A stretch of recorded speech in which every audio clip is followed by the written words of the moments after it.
Good morning students. ఈరోజు మనం చెప్పుకోబోతున్నటువంటి topic వచ్చేసి ఏంటంటే వాణిజ్య బ్యాంకుల విధులు. అంటే చూడమ్మా, వాణిజ్య బ్యాంకుల విధులు అంటే ఇక్కడ మనము గుర్తుంచుకోవాల్సిందల్లా ఏంటంటే ఏవైతే మన కళ్ళ ముందు కనిపించేటువంటి బ్యాంకులు ఉన్నాయో వాటి యొక్క విధులు, అంటే అవి నిర్వర్తించేటువంటి కార్యకలాపాలు ఏవైతే ఉన్నాయో వాటిని విధులు అనే పేరుతో మనము తెలుసుకుంటాం. అయితే ఈ బ్యాంకుల ముందు ఒక పదం ఉందన్నమాట. ఈ బ్యాంకుల ముందు ఏ పదం ఉంది? వాణిజ్య అంటే గుర్తుంచుకోవాలి. ఇప్పుడు మన దగ్గర ఉన్నటువంటి మనం చూస్తున్నటువంటి చాలా బ్యాంకులు కూడా కమర్షియల్ బ్యాంక్స్. కమర్షియల్ బ్యాంక్స్ అంటే అర్థం ఏంటంటే గుర్తుంచుకోండి, వాణిజ్యానికి అంటే వ్యాపారం చేయడానికి అనువుగా ఈ బ్యాంకులు అన్ని రకాలైనటువంటి రుణాలని మంజూరు చేస్తాయి. ఆ వ్యాపారస్తుల దగ్గర ఉన్నటువంటి డిపాజిట్స్ అన్ని కలెక్ట్ చేస్తాయి. అంటే వ్యాపారానికి హెల్ప్ చేసేటువంటి బ్యాంకులు కాబట్టి వీటిని వాణిజ్య బ్యాంకులు అని పిలుస్తాం. ఒరిజినల్గా ఇవన్నీ బ్యాంకులే. అయితే ఇక్కడ మీకు ఒక చిన్న డెఫినేషన్ చెప్పాలమ్మా. బ్యాంక్ గుర్తుంచుకోండి, బ్యాంక్ అంటే ఏమీ కాదు. దీని డెఫినేషన్ ఇప్పుడు సింగిల్గా చెప్తాను, మీరు సింగిల్ లైన్లో గుర్తుంచుకోండి. బ్యాంక్ అంటే సాధారణంగా 1949 banking regulation act, 1949 banking regulation act అనే చట్టం క్రింద నమోదు కాబడిన ఏ సంస్థనైనా మనం బ్యాంక్ అని పిలవచ్చు. అర్థమవుతుందైనా? అంటే ఆ చట్టం కింద రిజిస్టర్ చేయాలి. రిజిస్టర్ చేసినటువంటి ఏ సంస్థనైనా మనం బ్యాంక్ అని పిలుస్తాం. అలా కాకుండా ఇంకా ఏది కూడా బ్యాంక్ కాదు. మీకు తెలుసా లేదా? మీకు ఎగ్జాంపుల్ చెప్తాను. శ్రీరామ్ చిట్స్ ఉంది, వాడు డబ్బులు కలెక్ట్ చేస్తాడు, వాడు అప్పులు ఇస్తాడు, కానీ బ్యాంక్ కాదే.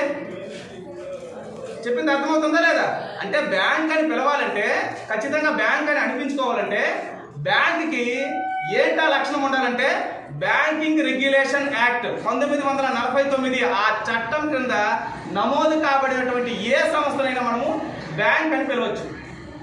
ఓకేనా? అయితే ఈ బ్యాంకులు అనేటువంటివి వర్తక వాణిజ్యాలకి అవసరమైనటువంటి అన్ని రకాల సహాయ కార్యక్రమాలు, అంటే ఏంటి, అప్పులు ఇవ్వడము, వాళ్ళ దగ్గర ఉన్నటువంటి డిపాజిట్లను కలెక్ట్ చేయడము, ఇవన్నీ చేస్తాయి. కాబట్టి ఈ బ్యాంకులకి వాణిజ్య బ్యాంకులు అనేటువంటి పేరు వచ్చిందనమాట. ఓకేనమ్మా? అయితే ఇప్పుడు ఈ వాణిజ్య బ్యాంకులకు సంబంధించినటువంటి విధులు మనం ఈ క్లాస్లో నేర్చుకుంటాం. వాణిజ్య బ్యాంకుల విధులు అనేటువంటి మనము ఈ క్లాస్లో నేర్చుకుంటాము. చూడండి పిల్లలు, వాణిజ్య బ్యాంకుల విధులు ప్రధానంగా అయితే 2 రకాలు. ఒకటి ప్రాథమిక విధులు, ఓకేనమ్మా. సెకండ్ వన్ అనుషంగిక విధులు. వాణిజ్య బ్యాంకుల విధులు ప్రధానంగా 2 రకాలు. ఒకటి ప్రాథమిక విధులు, సెకండ్ వన్ అనుషంగిక విధులు. అయితే ఇప్పుడు ప్రాథమిక విధుల దగ్గరికి వచ్చేస్తున్నామమ్మా. చూడండి, ప్రాథమిక విధులు అంటే మరేమీ కాదు, ఏ ఉద్దేశంతో అయితే బ్యాంకు స్థాపించబడిందో ఆ ఉద్దేశానికి సంబంధించినటువంటి విధులనే ప్రాథమిక విధులు అంటాం. జనరల్గా మన ఐడియాలకి బ్యాంక్ అంటే ఏంటి? డిపాజిట్లు తీసుకోవాలి, అప్పులు ఇవ్వాలి. డిపాజిట్లు తీసుకోవాలి, అప్పులు ఇవ్వాలి. బ్యాంక్ అంటే ఎవరైనా ఏం చెప్తారు? అప్పులు ఇస్తారు సార్, లేదా డిపాజిట్ కలెక్ట్ చేసుకుంటారు సార్, ఇదే కదా బ్యాంకు. కాబట్టి మీకు ఏం చెప్తున్నానంటే బ్యాంకు ఏ ఉద్దేశంతో స్థాపించబడి ఉంటుందో ఆ ఉద్దేశాన్ని నెరవేర్చేటువంటి విధులు ఏవైనా అవి ప్రాథమిక విధులే. ఓకేనమ్మా? ఇప్పుడు ప్రాథమిక విధుల కోసం చెప్పాను. మరి ఈ ప్రాథమిక విధులు మళ్ళీ ఎన్ని రకాలుగా చూద్దాం. చూస్తే ఈ ప్రాథమిక విధులు, ఒకటోది డిపాజిట్ల స్వీకరణ, రెండవది రుణాలు మరియు అడ్వాన్సుల మంజూరు, మూడవది ద్రవ్యం సృష్టి. అర్థమవుతుందమ్మా? ఈ ప్రాథమిక విధులు అనేటువంటివి అంటే బ్యాంకు ఈ ఉద్దేశం కోసమే స్థాపించబడింది. ఏంటి? డిపాజిట్లు స్వీకరిస్తుంది. ఓకేనమ్మా? ఇదొక విధి. ప్రాథమిక విధుల్లో ఇదొక వర్గం. నెక్స్ట్, అవసరమైనటువంటి ప్రజలందరికీ రుణాలు, అప్పులు అందిస్తుంది. ప్రాథమిక విధుల్లో 2వ విధి. మూడవది ద్రవ్యం సృష్టి. ఇది చెప్తానమ్మా. ద్రవ్యం సృష్టి అనేటువంటిది ఇక్కడికి వచ్చినప్పుడు చెప్తాను, జస్ట్ వెయిట్ చేయండి. అయితే ఇప్పుడు మనము మన టాపిక్లో ప్రాథమిక విధుల్లో డిపాజిట్ల స్వీకరణ కోసం చెప్తాం. చూడండి పిల్లలు, డిపాజిట్ల స్వీకరణ అంటే ఏంటంటే ఏమీ లేదమ్మా, ప్రజల దగ్గర ఉన్నటువంటి పొదుపు మొత్తాలు. పొదుపు మొత్తాలు అంటే ఏంటంటే వాళ్ళు సంపాదించినటువంటి ఆదాయంలో వాళ్ళ ఖర్చులకు పోను ఇంకా మిగిలి ఉంటుంది కదా. అర్థమవుతుందమ్మా? ప్రజల దగ్గర వాళ్ళ సంపాదించినటువంటి ఆదాయంలో ఓకేనా. వాళ్ళ ఖర్చులు పోను ఇంకా మిగిలి ఉన్నటువంటి మొత్తాలని మనము పొదుపు మొత్తాలు అంటాం. ఆ పొదుపు మొత్తాలని బ్యాంకు వాడు డిపాజిట్ల రూపంలో స్వీకరిస్తారు. అదే డిపాజిట్ల స్వీకరణ. అర్థమవుతుందమ్మా. డిపాజిట్ల స్వీకరణ అంటే ఆడికే తిండికి లేదు, బ్యాంకులు దాచుకుంటాడంటే. అర్థమవుతుంది కదా. వాడికి వచ్చిన ఆదాయంలో వాడి ఖర్చులు పోను ఇంకా మిగిలి ఉన్నటువంటి మొత్తం ఉంటుంది కదా, దాన్ని మాత్రమే డిపాజిట్ల రూపంలో బ్యాంకు వాడు కలెక్ట్ చేస్తాడు. అదే డిపాజిట్ల స్వీకరణ అంటాం. ఓకేనమ్మా. అయితే బ్యాంకు వాడు డిపాజిట్లు స్వీకరించేటప్పుడు ఈ డిపాజిట్ల స్వీకరణ మళ్ళీ 2 రకాలు. ఇక్కడ మనం చూస్తే చూడండమ్మా, డిపాజిట్ల స్వీకరణ అనేటువంటిది మళ్ళా 2 రకాలు. ఓకే పిల్లలు, దీంట్లో మొదటి అంశం చూసుకుంటే ఈ డిపాజిట్ల స్వీకరణలో మొదటిది డిమాండ్ డిపాజిట్లు. ఈ డిమాండ్ డిపాజిట్లు రెండోది వచ్చేసి టైం డిపాజిట్లు. గుర్తుంచుకోండి పిల్లలు. ఇక్కడ డిమాండ్ డిపాజిట్లు అంటే ఏంటంటే, మనం డిమాండ్ చేస్తున్నాం, నా డబ్బులు నాకు ఇచ్చి అని కోరిన వెంటనే తిరిగి చెల్లిస్తామనే ఉద్దేశంతో తీసుకునే డిపాజిట్లని డిమాండ్ డిపాజిట్లు అంటాం. మళ్ళీ చెప్తున్నాను ఆయన, మనము కోరిన వెంటనే తిరిగి చెల్లిస్తామనే ఉద్దేశంతో తీసుకునే డిపాజిట్లని డిమాండ్ డిపాజిట్లు అంటాం. ఓకే పిల్లలు. అంటే ఇప్పుడు సపోజ్ నా దగ్గర డబ్బులు బ్యాంకులో దాచుకున్నప్పుడు వాడు ఏంటిది ఎలా తీసుకుంటాడు తెలుసా, నేను ఎప్పుడు విత్డ్రా ఫామ్ రాస్తే అప్పుడు డబ్బులు ఇచ్చేయాలి. విత్డ్రా ఫామ్ రాశానంటే నేను ఒక ఆర్డర్ వేసినట్టు, కస్టమర్ బ్యాంక్ మీద ఆర్డర్ వేసినట్టు. చెప్పింది అర్థమవుతుంది కదమ్మా. అంటే ఇక్కడ డిమాండ్ డిపాజిట్లు అంటే కస్టమర్ బ్యాంక్ని డిమాండ్ చేస్తున్నాడు, అలా డిమాండ్ చేస్తే బ్యాంక్ వాడు చెల్లించే ఉద్దేశంతో స్వీకరించే డిపాజిట్లు అన్నీ కూడా డిమాండ్ డిపాజిట్లు అంటాం. ఓకేనమ్మా. టైం డిపాజిట్లు అంటే చెప్తాను చూడండి పిల్లలు. టైం డిపాజిట్లు అంటే మరేమీ లేదు, ఒక నిర్ణీత గడువు కాలానికి లేదా నిర్ణీత కాల వ్యవధికి ఒకే మొత్తంలో కానీ లేదా కొంచెం మొత్తాల్లో కానీ మనం డిపాజిట్ చేసుకుంటే దాన్ని టైం డిపాజిట్ అంటాం. పేరులోనే ఉంది కదా, టైం డిపాజిట్ అంటే కాల డిపాజిట్లు. ఒక 5 సంవత్సరాలకి. ఇప్పుడు ఒక తండ్రి ఉన్నాడు, ఒక కూతురు పుట్టిన వెంటనే ఒక 2 లక్షల రూపాయలు తీసుకొచ్చి కూతురు పేరు మీద బ్యాంకులో వేసేస్తాడు. ఒక 10 సంవత్సరాలకి. ఆ 10 సంవత్సరాల వరకు మన డబ్బులు తీసుకోవడానికి అవ్వదు. ఎందుకు? 10 సంవత్సరాలు ఫిక్స్డ్గా చేస్తుంటారు కదా, కాబట్టి దాన్ని టైం డిపాజిట్లు అంటాం. ఓకేనమ్మా. అంటే ఈ డిపాజిట్ల స్వీకరణలో 2 రకాలు. ఒకటి డిమాండ్ డిపాజిట్లు. డిమాండ్ డిపాజిట్లు అంటే కోరిన వెంటనే ఇస్తామని తీసుకునే డిపాజిట్లు. టైం డిపాజిట్లు అంటే గడువు కంప్లీట్ అయితేనే డబ్బులు ఇస్తారు. ఓకేనా. అయితే ఇక్కడ మళ్ళీ చూడండి, ఇక్కడ చూడండి, డిమాండ్ డిపాజిట్లు అనేటువంటి మళ్ళీ 2 రకాలు. డిమాండ్ డిపాజిట్లు అనేటువంటివి మళ్ళీ 2 రకాలు. అవేంటో చూస్తే ఒకటోది వచ్చేసి సేవింగ్ డిపాజిట్లు. ఇక్కడ ఉంది కదమ్మా పిల్లలు, చెప్తాను చూడండి. ఈ సేవింగ్ డిపాజిట్లు అంటే మనందరికీ ఉన్నటువంటి బ్యాంక్ అకౌంట్లు అన్నీ కూడా SBI accounts, saving bank accounts. మీకు ఉన్నటువంటి అన్ని రకాల బ్యాంక్ అకౌంట్లు, మీ మదర్కు ఉన్నటువంటి బ్యాంక్ అకౌంట్లు అన్నీ కూడా సేవింగ్ అకౌంట్సే. అంటే మన దగ్గర ఉన్న డబ్బుల్ని దాచుకునే నిమిత్తము ఒక పొదుపు ఖాతాలు, అవే సేవింగ్ బ్యాంక్ డిపాజిట్స్ అండి. అయితే ఇక్కడ ఇంకొక పదం ఉంది డిమాండ్ డిపాజిట్లో, ఇంకొక పదం ఉంది కదమ్మా, అదేంటంటే కరెంట్ డిపాజిట్. కరెంట్ డిపాజిట్ అంటే ఏంటంటే ఇక్కడ ఇది రావడానికి కారణము దీంట్లో లోపం. ఇప్పుడు మనము చిన్న ఎగ్జాంపుల్, మీకు ఒక క్వశ్చన్ అరైజ్ చేసి నేనే సొల్యూషన్ చెప్తాను. మనము ఈ సేవింగ్ బ్యాంక్ అని చెప్పాం కదా, సేవింగ్ డిపాజిట్ రూపంలో ఒక రోజులో ఎన్నిసార్లు డిపాజిట్ చేయొచ్చు, ఒక రోజులో ఎన్నిసార్లు విత్డ్రా చేసుకోవచ్చు అంటే ఒక లిమిట్ ఉంటుందా ఉండదా? ఉంటుంది కదైనా. ఒక రోజులో ఎన్నిసార్లు డిపాజిట్ చేయొచ్చు, ఒక రోజులో ఎన్నిసార్లు విత్డ్రా చేసుకోవచ్చు అంటే లిమిట్ ఉంటుంది. అయితే మరి ఆ లిమిట్ ఉంటే మనలాంటి వాళ్ళకైతే పర్వాలేదు, మరి వ్యాపారస్తుడికో ఆ రోజులో ఎన్నిసార్లు అయినా వస్తాయి, రోజులో ఎన్నిసార్లు అయినా డిపాజిట్ చేస్తాడు, ఎన్నిసార్లు అయినా విత్డ్రా చేసుకుంటాడు. చెప్పింది అర్థమవుతుంది కదమ్మా. రోజులో ఎన్నిసార్లు అయినా డిపాజిట్ చేస్తాడు, ఎన్నిసార్లు అయినా విత్డ్రా చేసుకుంటాడు. ఇలా విత్డ్రా చేసుకొని డిపాజిట్ చేసుకునేటువంటి సౌకర్యం కోసము సపరేట్గా బ్యాంకు వాళ్ళే ఒక డిపాజిట్ని మనకి వెలుగులోకి తీసుకొచ్చారు. అదే కరెంట్ డిపాజిట్స్. అర్థమవుతుంది కదమ్మా. ఈ కరెంట్ డిపాజిట్స్ అనేటువంటివి ప్రత్యేకంగా వ్యాపారస్తుల కోసం మాత్రమే తయారు చేయబడినటువంటి ఒక అకౌంట్స్. అర్థమవుతుంది కదా. ఈ 2 కూడా డిమాండ్ డిపాజిట్స్. అంటే ఎప్పుడు విత్డ్రా ఫామ్ రాస్తే అప్పుడు డబ్బులు ఇవ్వాలి బ్యాంక్ వాడు. నా దగ్గర లేవు, నేను ఇప్పుడు ఇవ్వను అనడానికి లేదు. అర్థమవుతుంది కదా. ఈ 2 కూడా ఏ deposits? Demand deposits. Next one చూడండి పిల్లలు. నెక్స్ట్ వన్, ఈ డిపాజిట్ల స్వీకరణలో డిమాండ్ డిపాజిట్లు 2 రకాలు చెప్పేశాను. నెక్స్ట్ టైం డిపాజిట్లు. గుర్తుంచుకోండి, టైం డిపాజిట్లు అంటే మీకు ఆల్రెడీ చెప్పానమ్మా, ఒక నిర్ణీత గడువు కంప్లీట్ అయితే ఆ అమౌంట్ రిటర్న్ ఇస్తాడు. అలా ఉద్దేశంతో డిపాజిట్లు తీసుకుంటే దాన్ని టైం డిపాజిట్లు అంటాం. ఈ టైం డిపాజిట్లు మళ్ళీ 2 రకాలు. ఇక్కడ చూడండి 2 రకాలు కనిపిస్తున్నాయా లేవా? ఈ 2 రకాలు ఏం చెప్తున్నాయంటే, ఒకటి fixed deposit, second one recurring deposit. ఒకటి ఫిక్స్డ్ డిపాజిట్లు, సెకండ్ వన్ రికరింగ్ డిపాజిట్లు. దీని గురించి చెప్తాను పిల్లలు.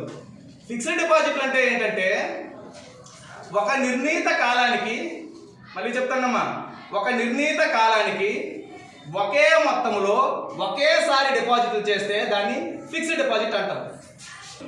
అంటే 1,00,000 రూపాయలు ఒక 5 సంవత్సరాల కాలానికి డిపాజిట్ చేస్తాం, అది ఫిక్స్డ్ డిపాజిట్. 5 సంవత్సరాలు కంప్లీట్ అయిపోతే వడ్డీతో కలిపి మనకి ఆ అమౌంట్ ఇస్తాడు. అంతవరకు ఎటువంటి అమౌంట్ ఇవ్వడు. ఎందుకు? టైం డిపాజిట్ అంటే మీకు చెప్పాను కదా, గడువు తీరితే డబ్బులు, గడువు తీరకపోతే డబ్బులు ఇవ్వడు. కాబట్టి ఫిక్స్డ్ డిపాజిట్ అంటే ఏంటంటే, ఒక నిర్ణీత కాలానికి, ఓకేనమ్మా, నిర్ణీత కాలానికి డిపాజిట్లు సేకరిస్తే దాన్ని టైం డిపాజిట్లో ఫిక్స్డ్ డిపాజిట్లు అంటాం. ఇప్పుడు రికరింగ్. రికరింగ్ అంటే మీకు అందరికీ తెలిసిందే, కానీ ఈ పదం ఎక్కడ మీరు యూజ్ చేసుకోకపోవచ్చు. రికరింగ్ డిపాజిట్ అంటే గుర్తుంచుకోండి పిల్లలు, సాధారణంగా వ్యాపార సంస్థలు వేరు, సాధారణ ప్రజలు వేరు. సాధారణ ప్రజలు ఒకేసారి 1,00,000 రూపాయలు తీసుకొచ్చి డిపాజిట్లు చేయాలంటే చేయలేరు. ఎందుకంటే వాళ్ళకి ఈ రోజు ఆదాయం వస్తే కొంత దాచుకోగలరు, ఈ రోజు రేపు ఆదాయం వస్తే కొంత దాచుకోగలరు, ఎల్లుండి ఆదాయం వస్తే కొంత దాచుకోగలరు. మరి ఇలాంటి వాళ్ళ కోసము వాళ్ళకి ఆడపిల్లలు పడతారు. మరి వాళ్ళ పిల్లలకి పెళ్ళిళ్ళు చేయాలంటే వాడు ఎక్కడో డబ్బులు దాచుకోవాలంటే ఒక్కసారి 1,00,000 రూపాయలు దొరుకుతాయా? దొరకవు కదమ్మా. అలాంటి వాళ్ళ కోసం ప్రత్యేకంగా ఒక డిపాజిట్లు అనేటువంటివి తయారు చేశారమ్మా, అదే రికరింగ్ డిపాజిట్. ఈ రికరింగ్ డిపాజిట్ అంటే ఏంటంటే, ఇది కూడా టైంది. ఒక 5 సంవత్సరాల డెడ్ లైన్ ఉంటుంది. ఒక 5 సంవత్సరాల డెడ్ లైన్ ఉంటుంది. ఈ రోజు నుంచి ప్రతి నెలకి కొంత, ప్రతి నెలకి కొంత, లేదా ప్రతి సంవత్సరానికి కొంత, ప్రతి సంవత్సరానికి కొంత, అలా ఫిక్స్డ్గా కట్టుకొని వెళ్తారు. 5 సంవత్సరాలు కట్టి కంప్లీట్ అయిపోతే ఎంత అయితంతో దాని మీద వడ్డీ కలిపి ఇచ్చేస్తారు. దీన్ని రికరింగ్ డిపాజిట్లు అంటాం. ఈ రికరింగ్ డిపాజిట్లు మన దేశంలో ఎక్కువగా పోస్ట్ ఆఫీసులో ఎక్కువ ప్రాచుర్యం పొంది, పోస్ట్ ఆఫీసులో ఎక్కువ మంది గ్రామీణ ప్రాంతాల్లో నివసించేటువంటి ప్రజలు ఎక్కువ మంది కట్టేటువంటిది ఆర్డి అంటాం. ఏంటంటామమ్మా? ఆర్డి. ఆర్డి అంటే రికరింగ్ డిపాజిట్స్. అంటే మనకి తెలిసినటువంటివే, కానీ ఇది ఒక సబ్జెక్ట్గా మనము చదువుకుంటాము అంతే. ఓకే పిల్లలు? అయితే దీన్ని రికరింగ్ డిపాజిట్స్ అంటాం. ఇక్కడ చూడండి, డిపాజిట్ల స్వీకరణలో డిమాండ్ డిపాజిట్లు, టైం డిపాజిట్లు. డిమాండ్ డిపాజిట్లో సేవింగ్ డిపాజిట్లు, నెక్స్ట్ కరెంట్ డిపాజిట్లు. టైం డిపాజిట్లో ఫిక్స్డ్ డిపాజిట్లు, రికరింగ్ డిపాజిట్లు. ప్రతి పదానికి మీకు ఒక చిన్న అర్థం తెలుసుకుంటే చాలు. ఓకేనమ్మా? ఇప్పుడు మనకి ప్రాథమిక విధుల్లో 1వ విధి కంప్లీట్ చేసుకున్నాం, డిపాజిట్ల స్వీకరణ. ఇప్పుడు 2వ విధికి వస్తున్నామమ్మా. 2వ విధి చూడండి, ఏంటది? రుణాలు మరియు అడ్వాన్సుల మంజూరు. రుణాలు మరియు అడ్వాన్సుల మంజూరు. గుర్తుంచుకోండి పిల్లలు, వీటి అర్థం ఏంటంటే, బ్యాంక్ యొక్క ప్రధాన ఉద్దేశం అంటే ప్రధాన ఉద్దేశమే ప్రజల దగ్గర డబ్బులన్నీ కలెక్ట్ చేసి ఆ డబ్బుల్ని అవసరమైన వ్యక్తులకి రుణాల పేరుతో, అడ్వాన్సుల పేరుతో ఇస్తారు. అర్థమవుతుందమ్మా? బ్యాంక్ యొక్క ప్రధాన ఉద్దేశమే ప్రజల దగ్గర ఉన్న పొదుపు మొత్తాన్ని సేకరిస్తుంది. సేకరించినటువంటి ఆ డబ్బుల్ని అవసరమైనటువంటి వ్యక్తులు ఎవరైతే ఉంటారో వాళ్ళకి రుణాల రూపంలో, అడ్వాన్స్ రూపంలో మంజూరు చేస్తుంది, అంటే అందజేస్తుంది. మరి ఈ రుణాలు మరియు అడ్వాన్సులు మంజూరు చేయడం అనేది ప్రాథమిక విధుల్లో 2వ విధి. ఓకేనమ్మా? ఇప్పుడు దీనికోసం డిస్కస్ చేసుకుంటే, దీంట్లో మొదటి అంశం చూడండి, ప్రత్యక్ష రుణాలు. వినడమ్మా, అంటే ప్రజలకి నేరుగా ప్రత్యక్షంగా రుణాలను అందజేయడమే ప్రత్యక్ష రుణాలు. అంటే ఎవరికైనా డబ్బులు కావాల్సి వస్తే బ్యాంక్ దగ్గరికి వెళ్ళి మనం అప్లై చేసుకొని ఏదో మన యొక్క షూరిటీ చూపించి బ్యాంక్ దగ్గర నుంచి నేరుగా మనము ఏవైనా అప్పులు తీసుకుంటే దాన్ని ప్రత్యక్ష రుణాలు అంటాం. అర్థమవుతుంది కదమ్మా? ఇవి ప్రత్యక్ష రుణాలు అంటే సింపుల్ ఒకే పదం గుర్తుంచుకోండి. బ్యాంకు వాడు నేరుగా కస్టమర్కి అందజేస్తాడు, కస్టమర్ చేతికి వెళ్ళిపోతుంది అమౌంట్. ఇవి ప్రత్యక్ష రుణాలు. 2వది ఓవర్ డ్రాఫ్ట్. ఓకే, దీని అర్థం చెప్తాను వినండమ్మా. మనం ఆల్రెడీ ఇంటర్మీడియట్ నుంచి నేర్చుకుని ఉంటాము. జస్ట్ ఒక్కసారి నేను చిన్న ఎక్స్ప్లెయిన్ చేసి మీకు ఇది అర్థం చేసుకున్నట్టు చెప్తాను. ఓవర్ డ్రాఫ్ట్ అంటే ఏంటంటే మన ఖాతాలో అంటే మన బ్యాంకులో మన అకౌంట్లో డబ్బులు లేకపోయినప్పటికీ ఓకేనా మనం విత్డ్రా చేసుకునే సదుపాయం. అంటే ఇంకా మీకు అర్థం అవ్వాలని ఇంకొక సెన్స్లో చెప్తాను చూడండి. మన అకౌంట్లో 1,00,000 రూపాయలు ఉంటే మనం 1,00,000 కంటే ఎక్కువ విత్డ్రా చేసుకునేటువంటి సదుపాయమే ఓవర్ డ్రాఫ్ట్. అంటే మన అకౌంట్లో డబ్బులు లేకపోయినప్పటికీ విత్డ్రా చేసుకునే సదుపాయం. అంటే ఇండైరెక్ట్గా అప్పించినట్టే కదా దాని అర్థము. మన అకౌంట్లో డబ్బులు లేకుండా బ్యాంక్ వాడు మన ఏటీఎం పెడితే డబ్బులు వస్తాయంటే అది అప్పించినట్టే కదమ్మా. అంటే ఓవర్ డ్రాఫ్ట్ అనేటువంటిది కూడా బ్యాంక్ వాడు కస్టమర్కి ఇచ్చేటువంటి ఒక రకమైనటువంటి అప్పులు. అర్థమవుతుంది కదా. అంటే కస్టమర్కి ఇచ్చేటువంటి ఒక రకమైనటువంటి అప్పుల్ని ఓవర్ డ్రాఫ్ట్ అని ఇక్కడ చెప్తాం. అంటే ఇక్కడ ఏంటి, మన అకౌంట్లో డబ్బులు లేకపోయినప్పటికీ కూడా అదనపు మొత్తం అధికంగా మనం మొత్తాన్ని డ్రా చేయొచ్చు, విత్డ్రా చేసుకోవచ్చు. అందుకే దీన్ని ఓవర్ డ్రాఫ్ట్ అంటాం. మన అకౌంట్లో డబ్బు లేకుండా వాడు ఇస్తానంటే అప్పు ఇచ్చినట్టు. కాబట్టి ఇవి కూడా ఒక రకమైనటువంటి రుణాలు. నెక్స్ట్ వన్ క్యాష్ క్రెడిట్లు. ఇది వినండి, నేను అర్థం చేసుకోండి. ఈ పదం మీకు సెకండ్ ఇయర్స్లోనా ఫైనల్ ఇయర్స్లోనా అకౌంట్స్లో వస్తాయి. క్యాష్ క్రెడిట్ అంటే ఏంటంటే కొంతమంది వ్యాపారస్తులకి డబ్బులు ఎప్పుడు అవసరం వస్తుందో తెలియదు, కానీ అవసరం వస్తుంది. దానికోసం అవసరం వచ్చినప్పుడు వెతుక్కుంటే దొరకవు అని చెప్పేసి ఆ వ్యాపారస్తులు ఏం చేస్తారంటే చూడండి పిల్లలు, కొంతమంది వ్యాపారస్తులకి కొన్ని వ్యాపారానికి సంబంధించినటువంటి కొన్ని కొనాలంటే డబ్బులు ఏ రోజు అవసరం అవుతాయో తెలియదు, కానీ ఖచ్చితంగా అవసరం అవుతుంది. మరి దానికోసం అప్పుడు వెతుక్కుంటే దొరకపోవచ్చు, మన పని జరగకపోవచ్చు. దానికోసం ఆ వ్యాపారస్తులు ఏం చేస్తారంటే బ్యాంకుకి వెళ్తారు. బ్యాంకుకి వెళ్ళి తన దగ్గర ఉన్నటువంటి ఏదో ఆస్తికి సంబంధించినటువంటి డాక్యుమెంట్ తీసుకెళ్తే ఆ డాక్యుమెంట్ని బ్యాంక్ వాడు అంటే విలువ కడతాడు. సపోజ్ నేను ల్యాండ్ పేపర్ తీసుకెళ్ళాను, ఈ ల్యాండ్ మొత్తానికి విలువ కట్టి ఒక 20 లక్షలు అని చెప్పాడు అనుకోండి. 20 లక్షలు చూడండి విలువ కట్టాడు కదా, కట్టిన వెంటనే నా అకౌంట్లో వేసేస్తాడు 20 లక్షలు. అలా క్యాష్ క్రెడిట్, నా అకౌంట్లోకి క్యాష్ క్రెడిట్ అయింది. అంటే ఇండైరెక్ట్గా అప్పు ఇవ్వడం. చెప్పింది అర్థమవుతుందమ్మా. అయితే సార్ ఇది అకౌంట్లో మొత్తం అమౌంట్ వేసేస్తాడు అంటారు కదా, ఎందుకు వేస్తాడు అని అంటే మనకి ఏ రోజు ఎంత అవసరం ఉంటుందో తెలియదు. 20 లక్షలు వేస్తాడు. వేసిన వెంట నుంచి ఈ క్యాష్ క్రెడిట్లో సాధారణమైన వడ్డీ ఉంటుంది, అంటే చాలా తక్కువ వడ్డీ. అయితే 20 లక్షలు మనకి వేసిన తర్వాత మనం ఇప్పుడు వాడుతాం కదా, మనకి ఎప్పుడూ అవసరం అవుతుంది కదా. సపోజ్ ఒక 2 నెలల పోతే మనకు అవసరం వచ్చింది. ఇప్పుడు ఆ 20 లక్షల్లో ఒక 4 లక్షలు తీసుకొని వాడుకున్నాం. ఎప్పుడైతే 4 లక్షలు వాడామో ఆ 4 లక్షల మీద స్పెషల్ వడ్డీ ఉంటుంది. 20 లక్షల మీద సాధారణ వడ్డీ, చాలా చిన్న వడ్డీ, తక్కువ వడ్డీ. మనం వాడుకున్న ప్రతి రూపాయి మీద కూడా స్పెషల్ ఇంట్రెస్ట్ వేస్తారు. అలా వీటిని క్యాష్ క్రెడిట్లు అంటాం. Next one bill discounting. ఏంటమ్మా బిల్ డిస్కౌంటింగ్? మీకు ఆల్రెడీ ఇప్పుడు ఒక చాప్టర్ రన్ అవుతుంది అకౌంట్స్లో, వినిమయ బిల్లులు. అర్థమవుతుందమ్మా మీకు? ఈ అకౌంట్స్లో వినిమయ బిల్లు అనేటువంటి ఒక చాప్టర్ రన్ అవుతుంది. దాంట్లో బిల్ డిస్కౌంటింగ్ అనేటువంటిది యాక్చువల్గా ఈరోజు చెప్పాలి. ఇప్పుడు మీకు చిన్న వివరణ చెప్తాను. బిల్ డిస్కౌంటింగ్ అంటే మరేం లేదమ్మా, చూడండి నేను సరుకమ్మాను, ఒక పర్సన్కి అరువిచ్చాను, బిల్లు రాశాను, సంతకం పెట్టి పేపర్ నా దగ్గరికి వచ్చింది, ఇదిగో నా చేతిలో ఉంది. ఇప్పుడు నాకు డబ్బులు అవసరం వచ్చాయి, వాడిగా అడగలేను. ఎందుకు అడగలేను? వాడు 2 నెలలు 3 నెలలు పోతే డబ్బులు ఇస్తానన్నాడు. ఇప్పుడు అడగడం సమంజసం కాదు, కాబట్టి అడగను. కానీ నాకు అవసరం ఉంది, డబ్బులు కావాలి. మరలా డబ్బులు కావాలంటే ఏం చేయాలి? ఖచ్చితంగా ఈ పేపర్ని నేను బ్యాంకులో డిస్కౌంట్ చేసుకోవాలి. డిస్కౌంట్ చేసుకోవడం అంటే గుర్తుంచుకోండి పిల్లలు, ఈ పేపర్ని నేను బ్యాంకులో తాకట్టు పెట్టి, మీకు అర్థం కావాలని పదం వాడుతున్నామా తాకట్టు అని. డిస్కౌంట్ చేసుకోవడం అంటే మన దగ్గర ఉన్న పేపర్ని బ్యాంకుకి ఇచ్చేసి ఎంత విలువ అయితే ఉంటుందో, ఆ పేపర్లో వాల్యూ ఉంటుందో దాంట్లో కొంత కట్ చేసుకొని అమౌంట్ నాకు ఇచ్చేస్తాడు బ్యాంక్. అంటే వాడెవడో ఎప్పుడో డబ్బులు ఇస్తాడు, కానీ బ్యాంక్ వాడు ఇప్పుడే నాకు ఇచ్చాడా లేదా? కాబట్టి ఇది కూడా ఒక రకమైనటువంటి రుణాలు. ఓకే పిల్లలు, నెక్స్ట్ రుణాలు అడ్వాన్సుల మంజూరులో తదుపరి అంశము అతి స్వల్పకాలిక రుణాలు. గుర్తుంచుకునే పిల్లలు, ఈ పేరులోనే ఉంది. అతి స్వల్పకాలిక అంటే ఏంటంటే 7 రోజులు, వారం వ్యవధి కాలానికి రుణాలను మంజూరు చేస్తే దాన్ని అతి స్వల్పకాలిక రుణాలు అంటాం. అంటే ఏంటంటే ఈ రోజు బ్యాంక్ వాడు అప్పు ఇచ్చాడంటే వారం రోజుల్లో రెట్లు కట్టియాలి. అలాంటి రుణాలని అతి స్వల్పకాలిక రుణాలు అంటాం. సార్ అలాగెందుకు ఒకటి తీసుకుంటాడు సార్ మీకు డౌట్ రావచ్చు. వ్యాపారస్తులకి ఒక్క రాత్రికి డబ్బులు అవసరం అవ్వచ్చు. తెల్లారి డబ్బులు దొరికిపోతాయి, కానీ ఈ రాత్రి కూడా దొరకవు, ఈ రోజు కూడా దొరకవు. అర్థమవుతుందమ్మా? కొన్ని టెండర్లు పాడేటప్పుడు సడన్గా డబ్బులు కావాలి.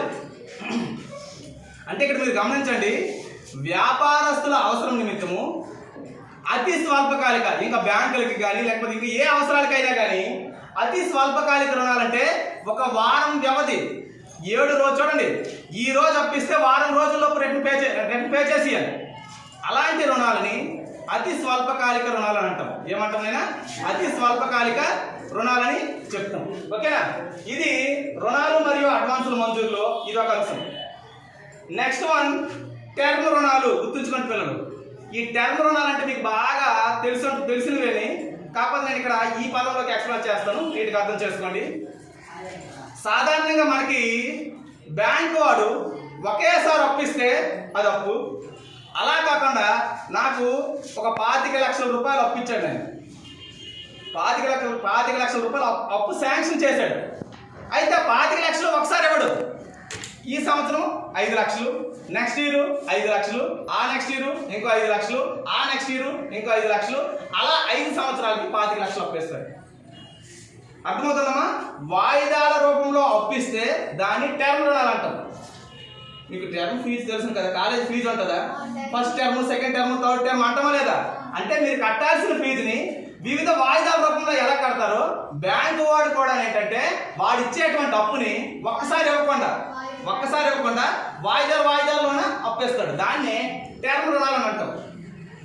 ఓకే, ఇది టర్మ్ రుణాలు. మరి చివరిది ఇతర రుణాలు. అంటే ఇవి కాకుండా బ్యాంకు వాడు ఖాతాదారుల సౌకర్యం కోసం ఏ రకమైనటువంటి అప్పులు ఇచ్చినా అవన్నీ కూడా ఇతర రుణాలు అనేటువంటి శీర్షిక క్రిందకి వచ్చేస్తాయి. ఇవి ప్రాథమిక విధుల్లో రుణాలు మరియు అడ్వాన్సులు మంజూరు అనేటువంటి 2వ విధి. 3వది గుర్తుంచుకోండి అయినా, ద్రవ్యం సృష్టి. 3వది ద్రవ్యం సృష్టి. వినండి పిల్లలు, ద్రవ్యం సృష్టి అంటే ద్రవ్యం అంటే డబ్బు, అంతే కదమ్మా? అంటే బ్యాంకులట ఆ డబ్బును సృష్టిస్తాయి.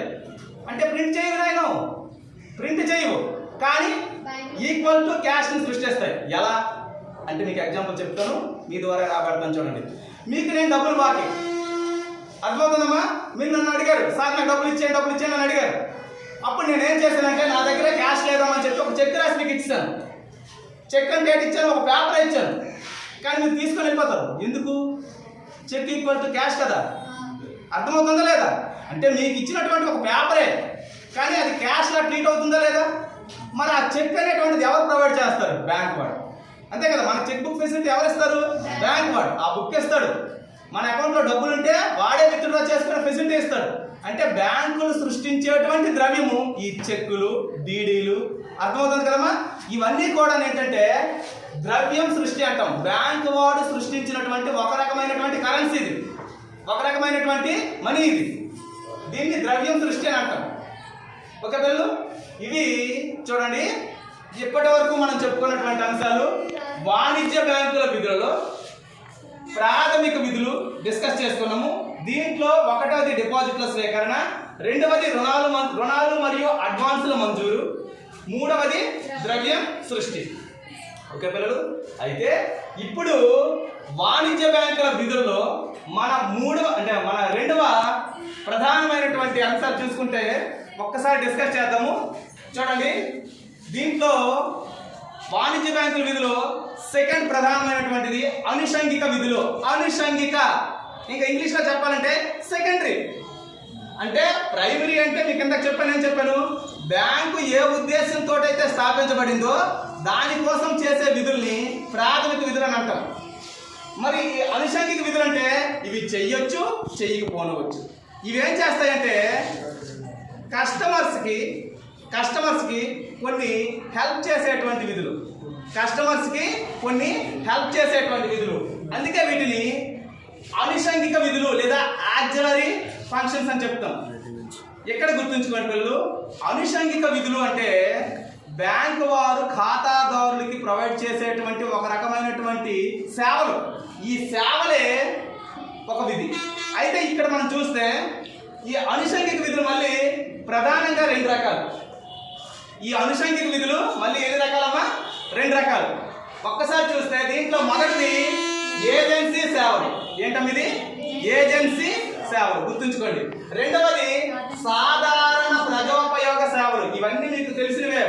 మీకు ఇవన్నీ ఎక్స్ప్లెయిన్ చేసేటప్పుడు మీకు అందరూ కనెక్ట్ అవుతారు, ఎందుకంటే రియల్ లైఫ్లో ఇవన్నీ కూడా మీరు చూసినటువంటివి ఉంటాయి. ఒక్కసారి చూద్దాం.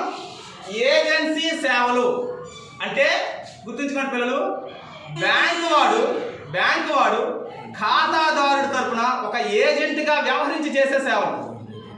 బ్యాంకు వాడు ఖాతాదారుల తరపున ఒక ఏజెంట్గా వ్యవహరించే సేవలు. సపోజ్ నేను ఒక కోటీశ్వరుణ్ణి, ఒక్క నిమిషం కూడా నాకు ఖాళీ లేదు, నేను కొన్ని పనులు చేయాలి, నేను అక్కడికి వెళ్ళలేను, చేయలేను. అలాంటప్పుడు నా తరపున నేను ఫోన్ కొడతాను, నా తరపున ఈ పనులన్నీ చేయని చెప్తాను. అప్పుడు నా తరపున ఎవరు చేస్తారు? బ్యాంకే చేస్తుంది. అంటే ఖాతాదారుల తరపున బ్యాంకు వాడు ఒక ఏజెంట్గా వ్యవహరించి చేసే పనులే ఏజెన్సీ సేవలు అంటారు. ఏమంటామమ్మా? ఏజెన్సీ సేవలు అంటారు. ఇప్పుడు దీంట్లో ఒక్కొక్కటి సింగిల్ లైన్లో చెప్పి క్లోజ్ చేసేస్తానమ్మా, జస్ట్ మీరు అర్థం చేసుకోండి, ఎందుకంటే అవే ఎక్కువ స్ట్రెస్ అవ్వాలి. ఇవి జస్ట్ మన రియల్ లైఫ్లో తెలిసినవి. దీంట్లో ఫస్ట్ వన్ ఏజెంట్ సేవలు. ఏజెంట్ సేవలు అంటే ఏమీ లేదు, మన తరపున ఒక ఫోన్ బిల్ కట్టాలి, మన తరపున ఒక ఇన్సూరెన్స్ కట్టాలి. మీకు బెస్ట్ ఎగ్జాంపుల్ చెప్తానా? మన కాలేజీకి సంబంధించినటువంటి శాలరీలు మన అకౌంట్లో పడాలా? మన కాలేజీ వాళ్ళు ఒక లెటర్ ఇచ్చి ఉంటారు, ప్రతి నెల 1వ తేదీ అయినప్పుడు ఫ్యాకల్టీ అకౌంట్లోకి జీతాలు వేసేయండి అంటే మన తరపున బ్యాంక్ వాడే వేసేస్తాడు, కమిషన్ తీసుకుంటాడు. అది ఏజెంట్ సేవలు. అంటే ఖాతాదారుడు తరపున ఏజెంట్గా వ్యవహరించి చేసే సేవలు ఏజెంట్ సేవలు. ఇది మొదటిది, అంటే ఏజెన్సీ సేవలు. రెండవది చెక్కులు వసూలు చేయడం. పిల్లలు వినండి, మీకు ఎగ్జాంపుల్ చెప్తాను. ఇందాక మీకు ఒక ఎగ్జాంపుల్ చెప్పాను, మీకు డబ్బులు బాకీ, క్యాష్ అవ్వకుండా ఏమి ఇచ్చాను నేను? చెక్ ఇచ్చాను. చెక్ ఇచ్చిన తర్వాత ఆ చెక్ మీకు ఇచ్చిన తర్వాత మీరు ఏం చేయాలి? క్యాష్లో మార్చుకోవాలంటే ఏం చేయాలి? బ్యాంక్ దగ్గరికి వెళ్ళాలి. బ్యాంక్ దగ్గరికి వెళ్ళేటప్పుడు ఎగ్జాంపుల్ పిల్లలు, నేను ఇచ్చినటువంటి చెక్కు నా అకౌంట్ పలాసలో ఉంది, ఓకేనా? మీ బ్యాంక్ అకౌంట్ వచ్చేసి అంటే సోంపేటలో ఉంది, జనరల్గా అనుకుందాం. ఇప్పుడు నేను చెక్ ఇచ్చాను, నువ్వు నీ అకౌంట్ ఎక్కడ ఉన్నటువంటి అక్కడ బ్యాంక్ తీసుకెళ్ళావు, సోంపేట తీసుకెళ్ళి నాకు డబ్బులు కావాలని అడిగావు. ఇప్పుడు మరి సోంపేట బ్రాంచ్ వాడు, అర్థమవుతుందమ్మా, పలాస బ్యాంకులో ఉన్నటువంటి నా డబ్బులు అక్కడ ట్రాన్స్ఫర్ అయ్యి ఆడ బ్రాంచ్కి వచ్చిన తర్వాత నా అకౌంట్లో వేస్తాడా వేయడా? మరి ఈ ప్రాసెస్ అంతా ఎవరు చేస్తారు? బ్యాంక్ వాడు. అదే చెక్కులు వసూలు చేయడం అంటే మనమే వెళ్ళి డబ్బులు వసూలు చేసుకోవాలి, మన తరపున ఎవరు వసూలు చేస్తాడు? బ్యాంక్ వాడు. కాబట్టి చెక్కులు వసూలు చేయడం కూడా ఒక రకమైనటువంటి సర్వీస్. నెక్స్ట్ వన్ చూడమ్మా, సెక్యూరిటీ వ్యవహారాలు చూడటం. మీకు బెస్ట్ ఎగ్జాంపుల్, మీ దగ్గర ఒక 5 లక్షల రూపాయలు ఉన్నాయి, నేను మీకు ఏదో మనసు పుట్టి షేర్లు కొనాలనుకున్నాను. అర్థమవుతుందమ్మా? మీ దగ్గర 5 లక్షల రూపాయలు ఉన్నాయి, చెప్తాను. షేర్లు కొనాలనుకున్నారు. షేర్లు అంటే ఏంటంటే కంపెనీలకు సంబంధించినటువంటి మూలధనాన్ని షేర్ల రూపంలో అమ్ముతుంది, అమ్మేసి ఆ డబ్బులు తీసుకొని వ్యాపారం చేసుకుంటుంది. మనం ఇప్పుడు ఆ షేర్ కొనుక్కున్నాం అనుకో, దాని వాల్యూ పెరిగిందనుకో మనకు లాభం వస్తుంది. అయితే ఇక్కడ షేర్లు కొనాలన్నా అమ్మాలన్నా కస్టమర్కి, ఇప్పుడు నేను ఒక రైతునబ్బా, నాకు చదువు రాదు కానీ డబ్బులు ఉన్నాయి, షేర్లు కొనాలని ఆలోచన ఉంది, మా ఊర్లో కూడా మోటివేషన్ చేశాడు, నాకు చెప్పాడు నేను షేర్లు కొనాలని అనుకుంటాను. అప్పుడు నేనేం చేస్తానంటే కింద బ్యాంక్ దగ్గరికి వెళ్ళాను, బ్యాంకు నేనేమంటే ఫలానా షేర్లు కొనాలనుకుంటాను, ఏ కంపెనీ షేర్లు కొంటే బాగుంటాయో మీరే డిస్కస్ చేసి అంటే తెలుసుకొని నా డబ్బులు ఉన్నాయి కదా బ్యాంకులోన అవి కొనియండి అని చెప్తాను. ఇప్పుడు బ్యాంకు వాడు నా తరపున ఫలానా రిలయన్స్ కంపెనీవో ఫలానా టాటా కంపెనీవో షేర్లు కొనుక్కుంటాడు, నా అకౌంట్లో డబ్బులు తీసుకెళ్ళి కొనేస్తాడు, నాకు ఆ షేర్లు అప్పచెప్తాడు. అర్థమవుతుందమ్మా? నాకు షేర్లు, నా పని జరిగింది కదా, ఇలా చేసినందుకు కమిషన్ తీసుకుంటాడు, ఓకేనా? నాకు కావాల్సింది ఏంటి? షేర్లు కొనుక్కున్నాం. నాకు తెలియకపోయినా చదువు రాకపోయినా షేర్లు కొనుక్కున్నానా లేదా అంటే నా తరపున ఎవరు చేశారు? బ్యాంక్ వాడు చేశాడు. అదే సెక్యూరిటీ వ్యవహారాలు చూడటం. నెక్స్ట్ వన్ బీమా సేవలు. గుర్తుంచుకుని పిల్లలు, ఇవి ఎక్కువగా ఎక్కడ జరుగుతాయంటే కంపెనీల్లోన వ్యాపార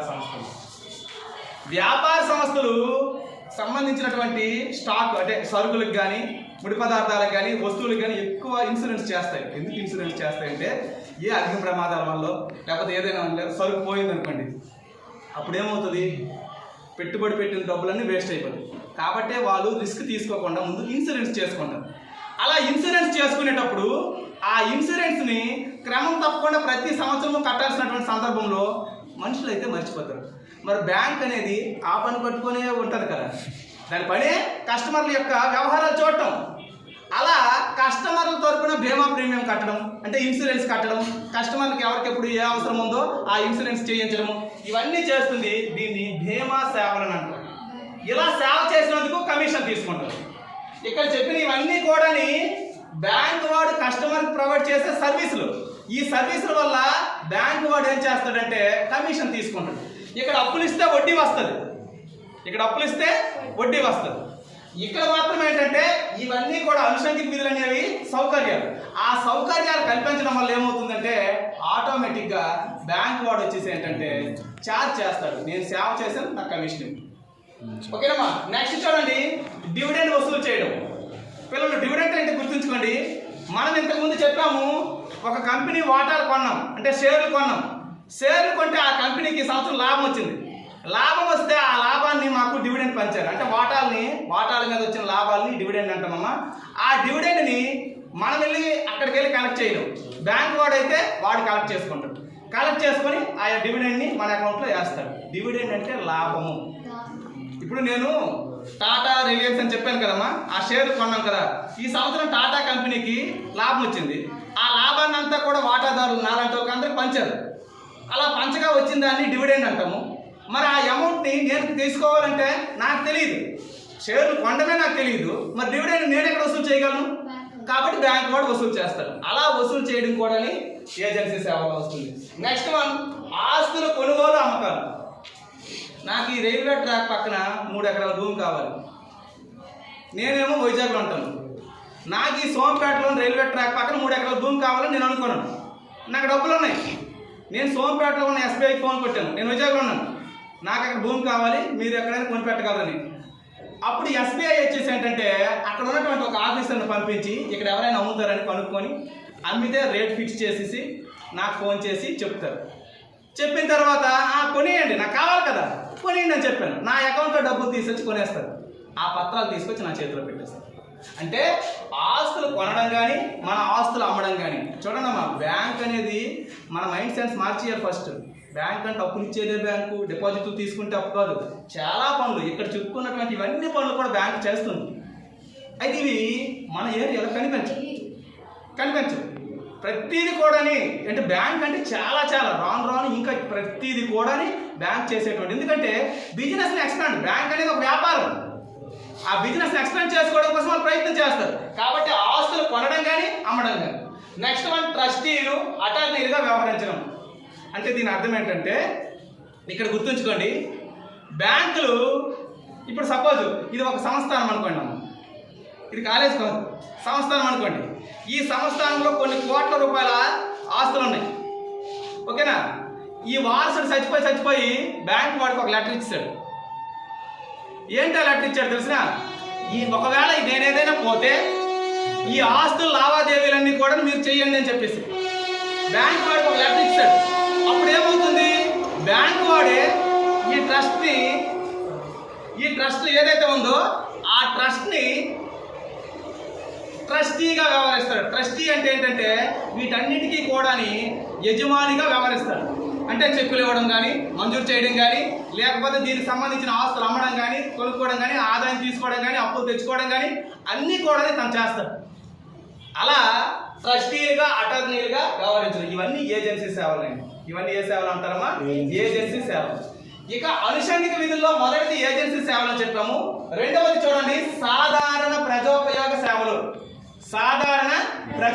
సేవలు. గుర్తుంచుకోండి పిల్లలు, ఇవి ప్యూర్ ఫెసిలిటీస్, ఇవి సర్వీసెస్, ఇవి ప్యూర్ ఫెసిలిటీస్ అంటారు. ఫస్ట్ వన్, నగదు బదిలీ. నా అకౌంట్లో డబ్బులు వేరే అకౌంట్కి పంపించడం, వేరే అకౌంట్ డబ్బులు మన అకౌంట్కి పంపించడం. ఇవన్నీ ఎవరు చేస్తారు? బ్యాంక్ వాళ్ళు. అలా చేసినందుకు సర్వీస్ ఛార్జ్ ఇయర్లీ కానీ మంత్లీ కానీ తీసుకుంటాడు. అది నగదు బదిలీ. నెక్స్ట్ వన్, రెండవది వస్తువుల భద్రత. ఇది మనకు అందరికీ తెలుసునమ్మా, లాకర్ ఫెసిలిటీ. లాకర్ ఫెసిలిటీ తెలిసింది కదా, మన దగ్గర 7 వారాల నగలు ఉన్నాయి. ఓకేనా. ఇంటి దగ్గర ఉంటే దొంగలు ఎవరో కొనేస్తా అంటే తీసుకెళ్ళిపోతారని భయంతో ఈ బంగారు నగలు మనం ఎక్కడ దాచుకుంటాము? బ్యాంకులో దాచుకుంటాం. మన కోసం సపరేట్గా ఒక లాకర్ అనేటువంటిది ఇస్తాడు. అలా మనం అందులో బంగారు ఆభరణాలు దాచుకున్నందుకు మనము ఆ బ్యాంకు వాడికి కొంత అద్దె కట్టాలి.